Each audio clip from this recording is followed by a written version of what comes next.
BMW 화재 사건에 대해서 공학적인 측면에서 좀 말씀드릴게요. 나오신 분들이 이제 사실 공학적인 베이스에 대한 부분보다 좀 어떻게 보면 결과론적인 부분인데 왜 이 부분이 생기느냐에 대한 부분들이 가장 중요할 것 같습니다. 사실 이제 이 유럽에 아니면 글로벌 시장에 공급하는 이 EGR에 대한 시스템은 국내에서 공급하는 부품하고 하드웨어적으로 차이가 하나도 없습니다. 그런데도 불구하고 국내 시장에서만 불이 확산되는 부분들은 분명히 틀리다는 겁니다. 그런 측면에서 아마 이 국토부 민간조사단 또는 이제 환경부라든지 관련 EGR 쪽의 시스템이 관련된 전문가들이 많이 있어서 시너지를 좀 내야 되는데요. 그런 측면에서 이 하드웨어적인 부품도 그렇지만은 실제로 EGR 시스템을 움직여주는 것은 알고리즘이에요. 즉 업데이트 이런 여러 가지 또 ECU 매핑 이런 여러 가지 말 쓰고 있는데 총체적으로 소프트웨어라고 생각하시면 좋을 것 같아요. 다시 말하면 하드웨어를 움직여주는 것은 사람의 머리에 해당되는 소프트웨어에 대한 부분들입니다. 그래서 그런 부분들을 면밀히 좀 봐야 되는데 포인트만 제가 말씀드리도록 하겠습니다. 아마 뒤로 가시게 되면은 요거는 이제 시스템에 대한 거 참조하시면 될 것 같고요. 그 뒷부분에서 진행상의 주요 포인트에 대한 부분들 이 BMW에서 4가지 조건에서 불나는 조건을 기자회견을 했었습니다. 4가지 조건이 이 사실 이제 굉장히 중요한 포인트라고 좀 보고 있습니다. 예를 들어서 첫 번째에서 BMW에서는 실제로 EGR 쿨러 자체가 누수가 돼서 여기에서 이 부분들이 에틸렌 글리콜 자체가 찌꺼기가 모여서 화재가 생겼다라고 얘기했는데 그 부분들 다시 말하면 뭐냐면 쿨러의 하드웨어적인 부품이라고 얘기를 했지만은 그 부품이 왜 누수가 되는지를 생각을 해줘야 됩니다. 부품이 불량일 수도 있지만은 EGR 쿨러를 과도하게 일을 시켰을 경우에는 뜨거운 배출가스를 식히지 못하기 때문에 누출될 가능성이 상당히 높다는 겁니다. 다시 말하면 아까 처음에 말씀드린 대로 알고리즘에 대한 부분들을 조사해야 되는 이유고요. 두 번째에서 과도한 이 운전 습관이나 아니면 장거리 운행에 대한 부분들이 얘기가 되는데 사실 그거는 굉장히 군색한 부분들입니다. 그런 것은 공학적인 측면에서 발표할 때 절대로 들어가지 말아야 되는 항목이에요. 그런 식으로 얘기하면 아우토반에서 매일 불러야 되거든요. 그래서 운전 습관 이런 내용에 대한 것들은 절대로 차량 그런 불량품이죠. 팔면 안 된다는 겁니다. 네 번째는 바이패스 밸브가 열린다라는 조건을 들어갔는데 바이패스 밸브는요. 보통 기본적으로 높아봤자 7, 80도 또는 이제 4, 500도씨가 될 때 바이패스 밸브가 순간적으로 열리는 경우도 있지만은요.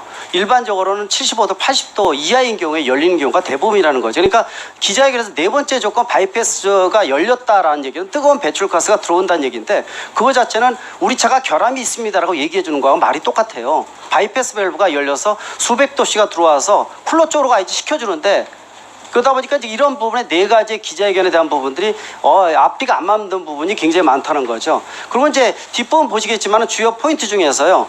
실제로 이 설계상의 저는 부분이라고 문제를 보고 있는데 첫 번째 다른 회사 현대기아차는 물론이고요. 다른 글로벌 메이커의 차종에 비해서 EGR에 들어가는 쿨러의 냉각수가 그럽니다. 근데 냉각수 양이 40%뿐이 안 돼요. 설계 자체가. 그거는 팩트입니다. 그거는 아마 확인하시면 아실 텐데 다시 말하면은요 여유 설계가 없다는 겁니다. 여유 설계가 없다는 얘기는 약간 과도한 일만 시키면은 열이 발생을 해서 그 열로 인해서 화재가 생길 가능성이 상당히 높다는 뜻입니다. 다른 차 같은 경우에는요 EGR 쿨러 쪽에 배기가스가 좀 많이 진입이 되더라도 2배가 넘는 냉각수에서 식혀줄 수가 있는데 왜냐하면 요새 엔진 자체가 고성능 엔진이니까 일을 굉장히 많이 합니다. 터보 차에 대해서 냉각 기회죠. 그러다 보니까 실제로 EGR에 들어오는 쿨러의 냉각수량이 상당히 적다는 게 팩트고요. 두 번째로는 이 실제로 바이패스 밸브가 뭐냐면은 식어있는 배기가스를 유입할 때 바이패스를 시키게 되면은 효과가 좋은 게 이 질소 산업을 저감이 굉장히 잘 됩니다. 그래서 바이패스 밸브를 얼마큼 잘 이용하는가가 환경적인 부분의 규제를 잘 맞출 수가 있거든요. 근데 바이패스 밸브를 활용하는 부분들이 다른 자동차의 메이커에 비해서요 굉장히 높습니다. 이거는 맵을 그려보면 알거든요. 맵을 보게 되면 바이패스 밸브는 온도가 낮을 때라든지 또는 높을 때 가속 페달을 순간적으로 열어주고 닫아주는 이런 효과가 있어야 되는데 너무 뜨거운 것을 집어넣는다는 것은 그게 상당히 이제 문제점을 볼 수가 있거든요. 그래서 그런 부분들을 포인트를 잡는다면은 실제로 이 하기가 어렵지는 않다는 얘기거든요. 그래서 팩트들이 여러 가지 나와 있습니다. 더욱이 이 독일 쪽에서 아마 얘기 나오는 거 제가 확인을 하고 있는데 이 독일 밸브 회사하고 지금 BMW 본사하고 소송 중인 걸로 알고 있어요. 그쪽에서는 밸브 쪽에다가 책임을 묻고 있고 밸브 회사에서는 ECU BMW 본사에서 ECU 매핑 다시 말하면 소프트웨어 쪽을 무리하게 운영을 했기 때문에 우리 밸브가 나갔다고 얘기를 하고 있는데 국내에 들어와서는 쿨러가 나갔다고 이렇게 얘기를 하고 있거든요. 그래서 사실 부품사의 희생양 찾는다는 느낌이 많이 들어요. 그래서 가장 중요한 포인트가 민간 조사단을 어떻게 잘 꾸려서 운영을 해야 되는데 이 부분도 지금 걱정이 됩니다. 한 달 동안에 한 번 회의한다든지 형식적으로 의미가 되기 때문에 아무 의미가 없어요. 그리고 질질 끌 필요가 없습니다. 10만 대 이상의 소비자들이 지금 괴로움에 있고요. 만약에 이런 상태로 계속 가면요, 내년 여름에 폭염 때 또 화재 생깁니다. 누가 책임질 겁니까 이거? 저는 걱정이 좀 많이 되거든요. 그런 측면에서 환경부는 이지할 쪽에 대한 노하우가 굉장히 많아요. 또 한 가지 팩트는요, 2, 3년 전에 그 실제로 폭스바겐 디젤게티 이후에 그 아마 이 환경부가 노이로제 걸려가지고 이지할 쪽에 대한 검사를 굉장히 전수조사하면서 굉장히 강화했습니다. 그러다 보니까 수입차도 전수조사하면서 1위부터 꼴등까지 차례대로 발표를 했어요. 근데 1위 자체가 사실 허용치 이내로 유일하게 들어간 게 520 디젤 모델입니다. 그때 굉장히 말이 많았습니다. 다른 수입사들도요. 저렇게 하게 되면 엔진 나간다, 쿨러 과열돼서 불난다는 얘기 굉장히 많았거든요. 그 차종이라는 겁니다. 지금 해당되는 모델이 12년부터 15년은요. 실질적으로 폭스바겐 디젤게트에 해당되는 차종이에요.